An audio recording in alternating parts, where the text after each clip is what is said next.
भाजपा अपनी सफाई में क्या कहेगी?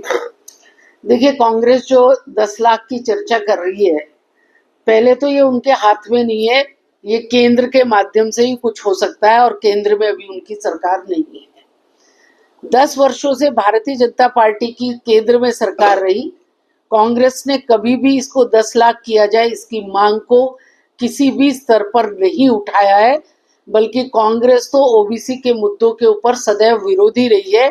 भारतीय जनता पार्टी जब ओबीसी के नेशनल कमीशन को कॉन्स्टिट्यूशनल राइट देने लगी थी, तो राज्यसभा के अंदर विरोध करने वाली कांग्रेस ही थी जिसने इस बिल को पारित होने से रोका था और दूसरी बार में पारित कराने में हम लोग कामयाब हो पाए थे।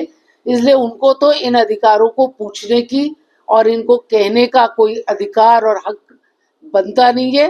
भारतीय जनता पार्टी की सरकार ने ओबीसी के लिए अनेक योजनाएं चला करके और ये कॉन्स्टिट्यूशनल राइट से लेकर के अगर आज तक हम देखें तो पहली बार केंद्रीय विद्यालय के अंदर, नवोदय विद्यालय के अंदर, सैनिक स्कूल के अंदर अगर ओबीसी का रिजर्वेशन मिला तो वो भारतीय जनता पार्टी के शासन में मिला। नीट के अंदर मिला तो वो भारतीय जनता पार्टी के शासन में मिला। वंचित वर्ग को अगर हम शिक्षित करेंगे तभी हम समाज का समग्र विकास कर पाएंगे। इसके नाते भारतीय जनता पार्टी की सरकार काम कर रही है। हमारी इसी में एक जिज्ञासा है, डॉक्टर सुधा यादव पिछड़ा वर्ग आयोग की सदस्य रही, क्या उस समय मनोहर लाल के सामने, हरियाणा सरकार के सामने आपकी तरफ से भी कोई प्रतिवेदन गया था?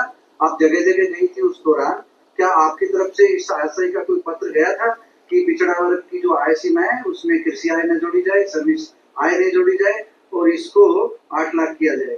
देखिए, वैसे तो प्रावधान ये है कि राज्य सरकारें अपना पास कर सकती है नियम कायदे कानून को कि वो कितना लगाना चाहते हैं और कैसा लगाना चाहते हैं, लेकिन केंद्रीय आयोग जो है वो हर राज्य के अंदर अपनी भावनाओं से अवगत कराता है कि केंद्र ने 8 लाख की योजना बनाई है तो राज्यों को भी इसके अंदर उसके साथ सहमति जताते हुए आगे बढ़ना चाहिए, लेकिन फिर भी राज्यों का विशेषाधिकार है, मतलब तो इसमें कुछ भी नहीं कर सकते। चुनाव का सरकार को बैकफुट पर आना पड़ा है, नायब सिंह सरकार ने मनोहर सरकार का फैसला पलटा है। जो सरकार ने फैसला किया है उसका स्वागत करिए। ठीक है।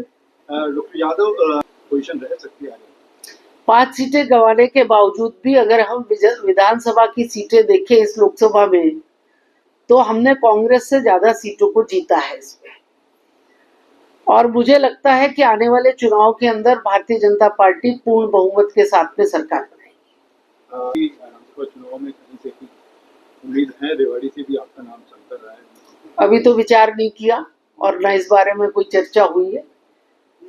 अमित शाह जी जो जानना चाह रहे हैं उसकी इच्छा तो पूरी करो ना। मतलब चुनाव लड़ने की मन में इच्छा नहीं सोचा इस बारे में।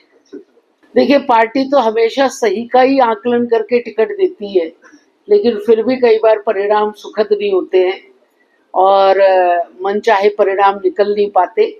मुझे लगता है कि अच्छा ही आकलन करके पार्टी टिकट देगी और 100% हम यहाँ से जीत करके जाए, इसी दिशा में काम करें। मुझे नहीं लगता कि सरकार सुनती नहीं है।